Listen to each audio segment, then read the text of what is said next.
Dovolte, abych vám ukázal sestavu ledkového světla o výkonu 50 W, svítivosti 3000 lumenů.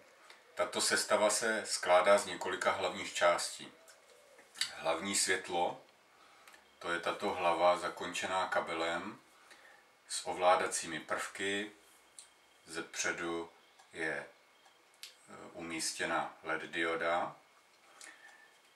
Toto světlo má svoji parabolu a světlo svítí pod úhlem 90 stupňů. Je to vhodné pro například videosvětlo. Chceme-li použít tuto hlavu jako baterku, použijeme nástavec, ve kterým je integrována čočka, která spojuje paprsky světla z 90 stupňů a podle ohniska, které si můžeme namontovat, jednoduše se šroubováním, se nám ohnisko mění až po nějakých 15 stupňů.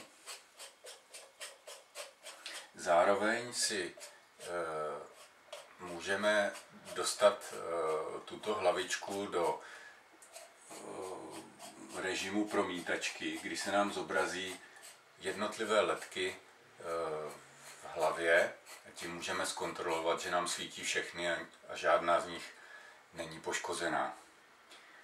Toto je maximální svit a fokusem, vlastně otáčením hlavy měníme ohniskovou vzdálenost až na krásných 15 stupňů. Když si zaostříme světýlka, tak zde vidíme jednotlivé body, to jsou jednotlivé ledky na čipu přímo uvnitř baterky. Třetí nedílnou součástí této sestavy je kanistr s bateriemi. Kanistr s bateriemi, které jsou vhodné pro napájení LED diod. My používáme zdroje typu LiFePO4, to je litium železo fosfát, které se vyznačují několika výhodami. Mezi nejhlavnější výhody je rychlost nabíjení těchto článků, která se dá, vlastně plná kapacita tohoto kanistru se může nabít u úplně vybitého kanistru během 40 minut.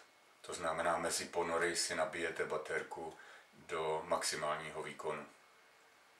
Kanistry jsou to hliníkové s povrchovou úpravou eloxu, tudíž jsou velmi odolné všem povětrnostním vlivům, například slané vodě. Ostatní kovové části jsou nerezové, kabel je neoprenový.